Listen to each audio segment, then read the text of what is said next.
In 1914, a ship sank in just 14 minutes, killing over 1,000 people. It remains one of the deadliest maritime disasters in history. Yet most people have never heard of it. But what if she had never sank at all? Before I get into this alternate history, let's explore her history. Long before the Titanic, long before the Lusitania, there was the Empress of Ireland. The Empress of Ireland was built in 1904 by Fairland Shipbuilding in Scotland. She was owned by the Canadian Pacific Railway, yes, the railway company. At the time, CPR wasn't running trains, they were building an entire transportation empire connecting Asia, Canada, and Europe. Passengers could travel from Europe to Canada, then across the country by rail to the Pacific. The Empress of Ireland was designed for this system, launched in 1906, with a tonnage of 1,400 tons. 14,000 tons, sorry. Anyway, length, or 5,700 feet, or 570 feet, sorry. Capacity, 15,000 passengers, speed around 18 knots. She wasn't the biggest ship on the Atlantic. She was reliable, comfortable, and profitable. Unlike the Titanic, which sailed from Southampton to New York, the Empress of Ireland mainly operated between Liverpool, England, Quebec City, and Montreal. That meant she had to navigate the St. Lawrence River, a narrow, fog-prone waterway. This would later become tragically imported. Still, for years she successfully made the crossing, and by 1914 she had completed over 90 Atlantic voyages. She was experienced, trusted, routine, which made what happened even more shocking. The ship had three main classes. First class, elegant dining rooms, grand staircase, music room, smoking lounge. Not as overtop as the Titanic, but still impressive. Second class had comfortable cabins, respectable dining, and popular with middle-class travelers. Third class steerage, many immigrants, simple accommodations, families heading to Canada for new opportunities. By 1914, the Empress of Ireland had carried thousands of immigrants into Canada. She wasn't just a ship, she was the gateway to new life. On May 28, 1914, the Empress of Ireland left Quebec City for Liverpool for the final time. On board were 14,777 people, crew and passengers, Salvation Army members, families, immigrants, and in the early morning of May 29th, a fog rolled into the St. Lawrence River. Through that fog emerged the Norwegian coal-ship, the SS Stordstad. Sorry if I'm mispronouncing her name. Miscommunication, confusion, reversed engines, then impact.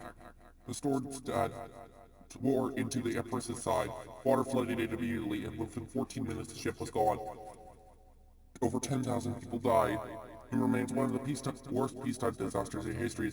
The sinking happened on May 29, 1914. Then 2 months later, World War I began. The war overshadowed the disaster. Now with the history out of the way, let's explore the alternate history. At 149, Captain Kendall faces a choice. In our timeline, he orders engines to be stopped.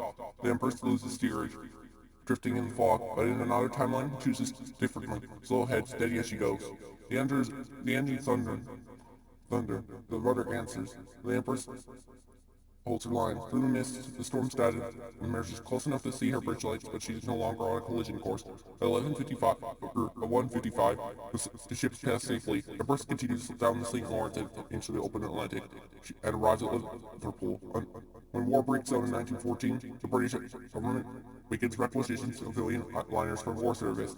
Major ships are converted to troop transports, or used as hospital ships, or even used as auxiliary cruisers. The Empress of Ireland is requisitioned by the Admiralty in August of 1914. The Empress undergoes refitting for war service. Her luxury fittings are removed and replaced with troop bunks. She is given a gray wartime paint, and she carries Canadian Expeditionary Force troops, mainly from Halifax to Liverpool. She would not only carry soldiers. As the war expands, she would also transport ammunition crates, machine guns, medical supplies, and preserved foods, as well as Canadian wheat and beef. By 1915, German boats began targeting transports. The Lusitania sunk in May. 1915. After that, passenger liners are considered to be military targets. Ships began zigzagging to avoid submarines. Lookouts increased, and some ships began received defensive armament, and the Empress would be one of these ships to get them. She was given a inch 6-inch defensive guns in 1916. She would sail in escorted convoys by 1917 and use blackout procedures at night, as well as avoid known submarine patrol zones. Every crossing becomes dangerous. By now, the Empress would be painted in dazzled camouflage. In the spring of 1917, a lookout spots something. A periscope. The convoy scatters. The escorts destroyers drop depth charges. The Empress survives, shaken by the attack. Moments like this build her legend. She earns a nickname among the troops as a lucky ship. Then in November of 1918, the armistice is signed. Suddenly her role changes. Instead of carrying troops into war, she starts bringing them home. From 1919 to 1921, she would be bringing home veterans, wounded soldiers, and war-weary survivors, officers returning to Canada. That alone gives her emotional importance. Families loved one on her deck. In 1922, the Empress would be finally returned to the Canadian Pacific Railway. She would be painted back to her civilian colors, and her war bonds would be removed. Her luxury interiors would be restored, and her passengers' cabins would be refurbished. She would resume her regularly scheduled service from Liverpool to Quebec and Montreal crossings. But she has by 1927, she's no longer cutting edge. Newer ships are larger and more modern, but she still has her advantages: wartime durability and reputation. She is reliable. Her reliable Atlantic record known by safety after near war encounters, she is marketed as a lucky ship. However, this could not save her. By 1927, passenger numbers drop due to rising ticket costs. Older liners become less profitable for companies to operate. However, she is reassigned secondary service. However, the Atlantic is changing. Newer liners are larger, faster, and more fuel efficient, and more luxurious than the Empress of Ireland. Launched in 1906, she is now 24 years old, still functional but outdated. So Canadian Pacific will remove her from the premier Liverpool to Montreal route and assign her to cheaper, low-demand crossings. Then comes the Great Depression. Immigration collapses. The passenger numbers continue to drop sharply. Operating older coal-fueled steamers becomes expensive. The Empress now faces multiple problems: high fuel consumption, aging boilers, her maintenance costs are increasing. Competition from newer motor ships are doesn't help, and stricter safety standards are evolving. Even though she survived war economics and her war economics become her real enemy around 1933 to 1935. Canadian Pacific evaluates its fleet. The choice becomes simple: modernize an aging 1906 liner at a great cost or retire her. Most Edwardian liners did not survive this long.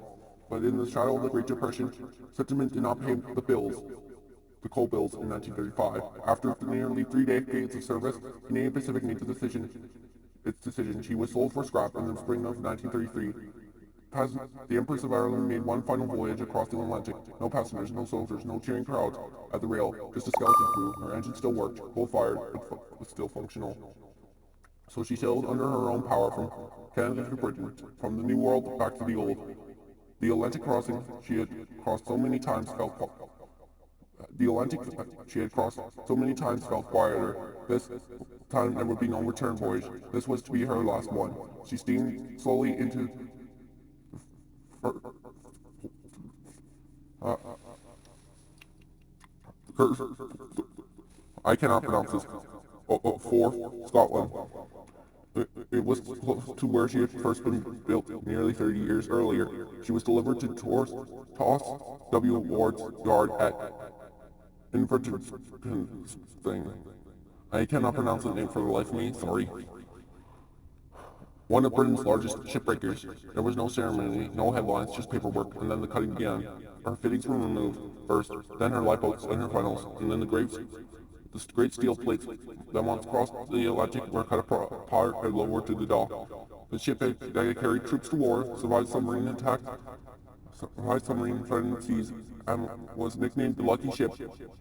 was reduced piece by piece, and by late 1935 she was gone. In our world, the Empress of Ireland sank in 14 minutes, vanishing beneath the St. Lawrence River. In another timeline, she sailed for another 30 years.